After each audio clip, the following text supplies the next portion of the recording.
Hey, Ticat fans, welcome to the Task and Twos show. I'm Luke Tasker. We're on the Ticats Audio Network, I'm joined by legendary Andy Fantuz, my good buddy, one of my favorite teammates. Andy, how you doing this morning? Excellent. Doing well. I'm up at the cottage, just enjoying a few days away. So nice, man. Little change of scenery, but it's great. It's nice and quiet this morning.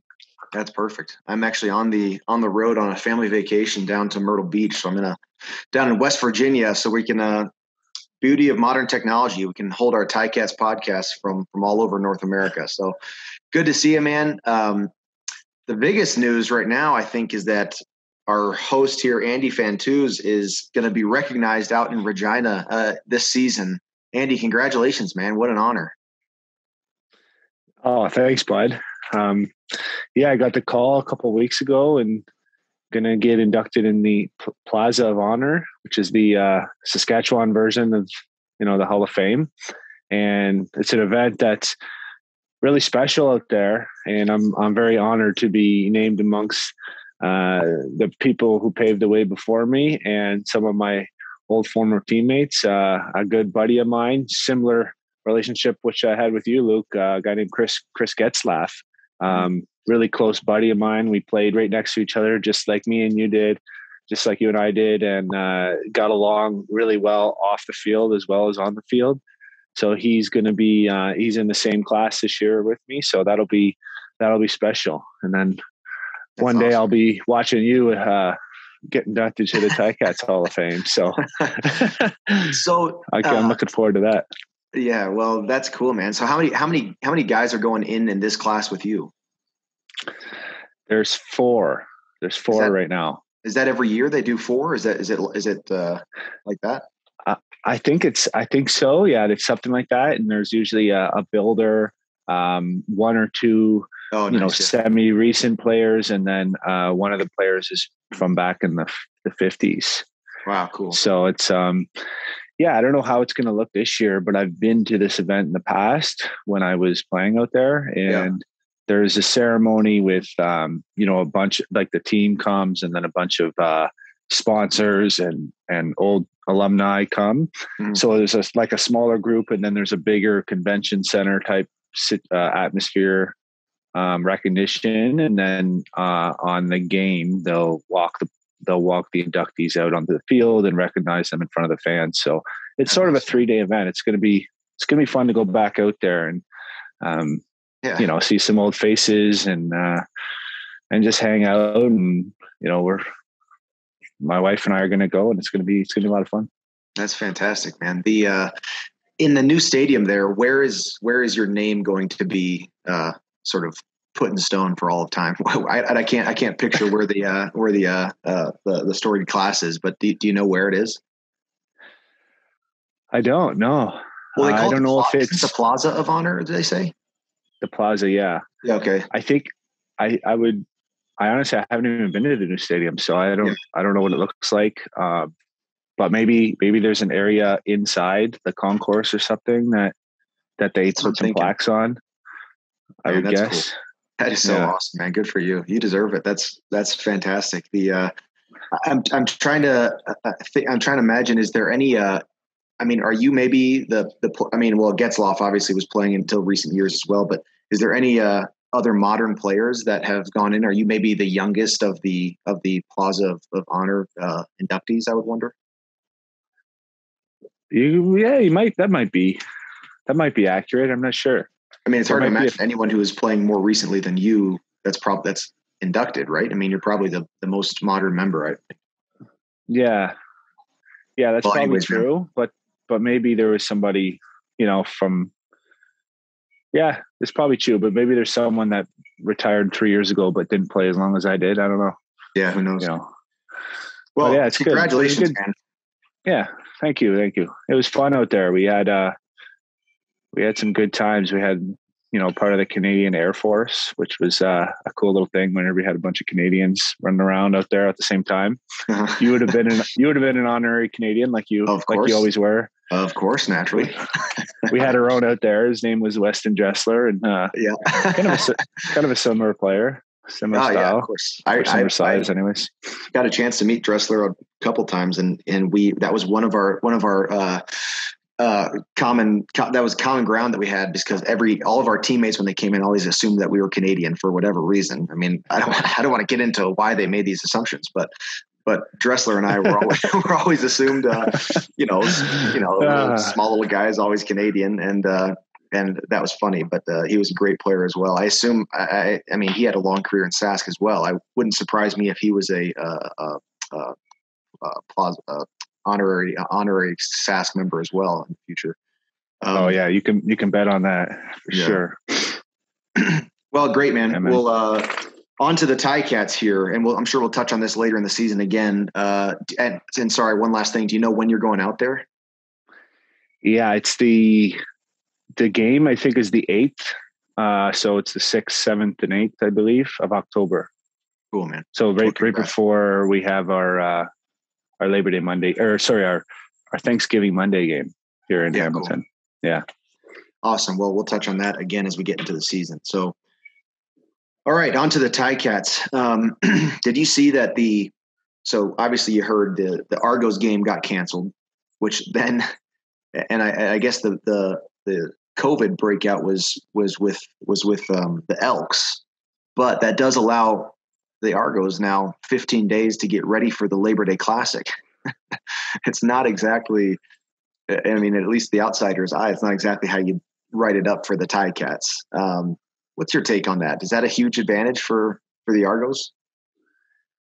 I think that if you have some people banged up, and that could be an advantage. Like, I think it's an advantage to get guys healthy and to sort of, just relax. But I think the biggest thing is injury wise. I don't necessarily think extra week of practice makes a better product on the field, because sometimes you put more stress, and you get out of more stress on the install, and you kind of get out of your system as just as you're in your routine. So when we always had those extra days and bye weeks, I didn't necessarily think we played any better from them. But it does help if you have guys nicked up and make sure everyone's healthy. Yeah, for sure. But yeah, I wouldn't read too much into that as far as the Ticats. I mean, it is what it is. So you can't control it. So just control what you can control. And that would be, having a better showing here against Montreal, and then learning from that and continuing to get better. It is. Yeah. Yeah. I remember what about you? What do you think?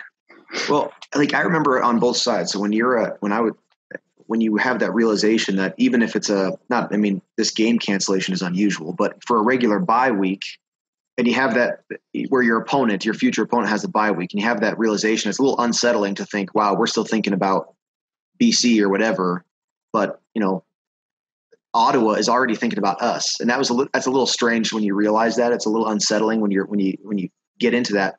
But on the flip side, when it's you with the bye week, or you with in this case a canceled game, I agree with you. I actually don't think that the value is that big, apart from the physical. It is huge. Any rest week is huge during a season physically for you and your teammates to just have one less game to just get banged up, and an extended week to rest. But the preparation, I think that football teams, players, coaches are so accustomed to prepping in a 1 week time span that when you get 2 weeks, sometimes it's almost unneeded, or you can overdo it, or you can overthink things when really the execution of the simple things is what's going to win the game anyways. So as a player past my playing years, I can have that perspective to say, I don't actually think it's as big of an advantage as it might appear to be. But I remember as a player, that unsettling feeling that a team is already preparing for you, and you're still focused on an opponent ahead of them. We'll see. I actually wonder, if I had to make a prediction, I think that the part of the game that benefits most from a bye week or an extended week of preparation is the special teams. Because I do think that there are times during the season where special teams preparation and special teams schemes or install can get cut short. It gets sliced off of the work week, especially on a condensed week, and you have to go back to your basics. I could see Jeff Reinbold in a case like this, and in our case right now, as the Ticats coming out of the bye week, I could see some really detailed special teams approach coming in. And I don't want to overstate it as if it's trick plays or something like that, but I just mean just some really detailed approach on the coverage game and on the punt game, especially. Hopefully we see that this week in Montreal, a win on the special team side of the ball.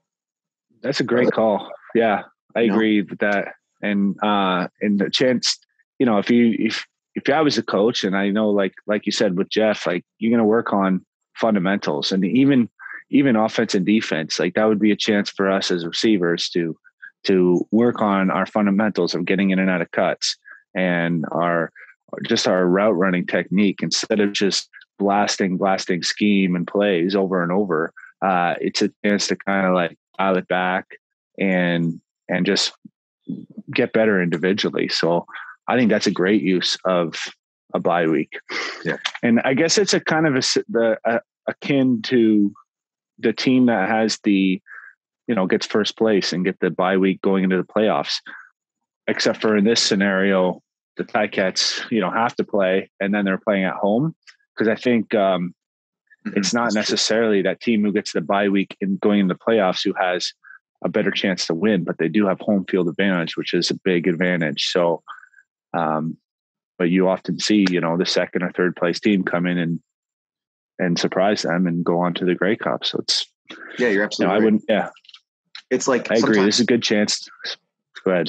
Yeah. So sometimes that wild card game in the playoffs, if a team really dominates that game, you almost think, and if they're healthy, that's huge. So if they suffer a impactful injury there, that's really costly. But if they're reasonably healthy and they really play well in that wild card game, the semifinal, it's almost like they have the advantage. They're coming off, they have a momentum of winning and executing, whereas that late bye week can sometimes get a team a little off. Sometimes it's hard to do. I remember in 2013, you and I when we went into Toronto and beat the Argonauts in the Eastern final after their bye week, and they were favored to win. And we had a really fascinating, a really exciting game in the semifinal at Guelph against Montreal. Just, you get that momentum, and sometimes that carries you. So maybe a win this week in Montreal is maybe exactly what the Ticats need to then have a great Labor Day Classic. We'll see. Yeah, it all starts this week. And they're going to be the first ones to say, the whole team will be, they're not looking at Labor Day yet. All of us are excited because it's football back in Hamilton, and it will be amazing. It will be an incredible atmosphere, but the team's going to be 100% focused for Friday night right now. Yeah, 100%. That's I had the Coach O show yesterday talking with Coach Orlando Steinhauer, and obviously what you'd expect. I mean, there's no hypothesizing about the future season that's weeks away. They're all focused on one thing, and they rested up over the bye week, and now they're getting back at it. So this week, things to watch for the Montreal game. I mean, we're both biased because we're wide receivers, but I really want to see some pass production on offense. I want to see a healthier second down situation where it's not always 2nd and 9, 2nd and 10 to try to move the chains. I want to see some run production would be great to give the offensive linemen a break in their pass schemes, but I want to see some strikes downfield, man. I want to see Speedy light it up a little bit, Yeah, let's just call a spade, and like the offense has got to kick it in gear. The specials played better last game. Defense wasn't even that bad. I mean, it got a little sloppy. It was a similar game to the first game. When they got tired, it got a little sloppy. But really, it's the offense that's pulling that hammer and the ball and chain right now. So I couldn't agree more. We got to strike early, strike fast, spread the ball around. And we don't have to force it downfield because it'll come, but we do need to take some shots and open things up for the underneath game and the misdirection game. Yeah, man. We need a little Andy Fantuz on a 6-yard Oscar route to the boundary side. Turn it up. That's what we need right now. Well, we'll see. And I don't think it's worth us hypothesizing about the quarterback situation. There's really nothing to be known about that yet. But we'll see. We'll see how that shakes down. But it's interesting. It's not that we have a question mark for, is there going to be a young backup that comes in? And we're not talking about a vet versus an inexperienced player. Obviously, Mazzoli has years and years of experience in high-level play, but Dane has a year of great football under him as well. So we'll see. But one of them is going to get an opportunity to play at the level that we've seen them before, and I'm excited to watch that happen, man. Ticat fans, I appreciate you guys joining in. This is the Ticats Audio Network, and this is the Task and Tuz Show, weekly update with Andy Fantuz and myself, Luke Tasker. We'll be back next week after the Ticats play Montreal Alouettes. We'll be prepping for the Labor Day Classic, the first football game in Hamilton since 2019. First things first, we're going to go to Montreal and see how the Ticats handle business there. Thanks for watching. We'll catch you next week. Andy, see you, man. So yeah, have a good trip, bud.